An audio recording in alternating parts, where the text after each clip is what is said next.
ಭಿನ್ನಾಭಿಪ್ರಾಯಗಳಿಲ್ಲದೇ ಇದ್ದರೂ ಸೈದ್ಧಾಂತಿಕವಾದ ಕೆಲವು ವಿವಾದಗಳು ಇಳಿದಂಥ ವಿಷಯ. ಆ ನಿಟ್ಟಿನಲ್ಲಿ ಬಹು ವರ್ಷಗಳ ಈ ವಿವಾದ ಕುರಿತು ನ್ಯಾಯಾಲಯಗಳಲ್ಲಿ ಮೊಕದ್ದಮೆಗಳು ನಡೀತಾ ಇದ್ದದ್ದು. ಆ ಒಂದು ಹಿನ್ನೆಲೆಯಲ್ಲಿ ಆ ಮೊಕದ್ದಮೆಗಳು ಎಲ್ಲವೂ ಭಾರತದ ಸರ್ವೋಚ್ಚ ನ್ಯಾಯಾಲಯದ ಕಟ್ಟೆಯನ್ನು ತಲುಪಿದಾಗ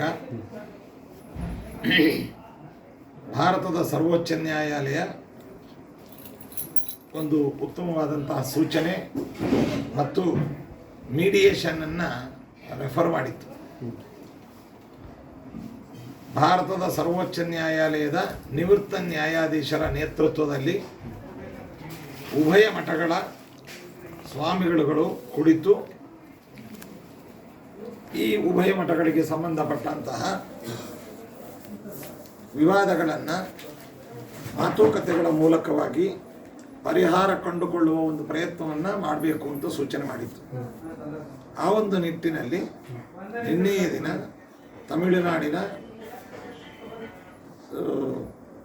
ಕೇಂದ್ರವಾದಂತಹ ಚೆನ್ನೈ ಮಹಾನಗರದಲ್ಲಿ ಒಂದು ಕಲ್ಯಾಣ ಮಂಟಪದಲ್ಲಿ ನಿವೃತ್ತ ನ್ಯಾಯಾಧೀಶರು ಮೀಡಿಯೇಟರ್ ಮಧ್ಯಸ್ಥಿಕೆಯಲ್ಲಿ ನಾವು ಮಾತುಕತೆಯನ್ನು ಮಾಡಿದ್ದೇವೆ.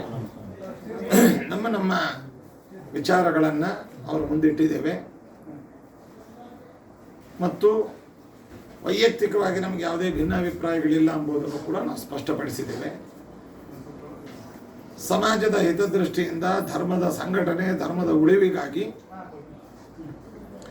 ಉಭಯ ಮಠದ ನಾವು ಪೀಠಾಧಿಪತಿಗಳು ಮತ್ತು ಮಠದ ಪ್ರಮುಖ ಶಿಷ್ಯರು, ಗಣ್ಯರುಗಳು ಎಲ್ಲರ ವಿಶ್ವಾಸಕ್ಕೆ ತಗೊಂಡು ಮಾತುಕತೆಗಳ ಮೂಲಕವಾಗಿ ಇದನ್ನು ಪರಿಹಾರ ಮಾಡಿಕೊಳ್ಳಿಕ್ಕೆ ಸಂಪೂರ್ಣವಾಗಿ ನಾವು ಮನಸ್ಸು ಮಾಡಿದ್ದೇವೆ.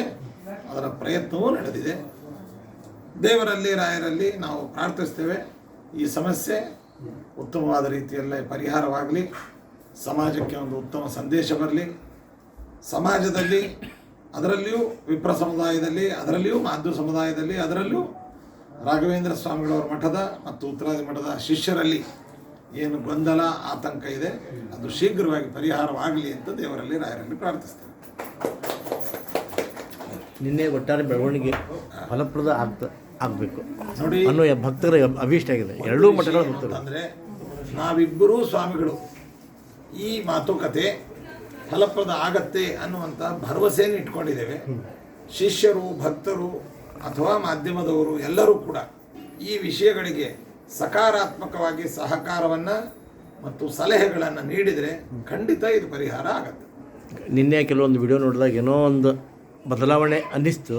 ಖಂಡಿತ ಮತ್ತು ನಾವೆಲ್ಲ ಪ್ರಾಮಾಣಿಕವಾಗಿ ಪ್ರಯತ್ನವನ್ನು ಮಾಡ್ತಾ ಇದ್ದೇವೆ.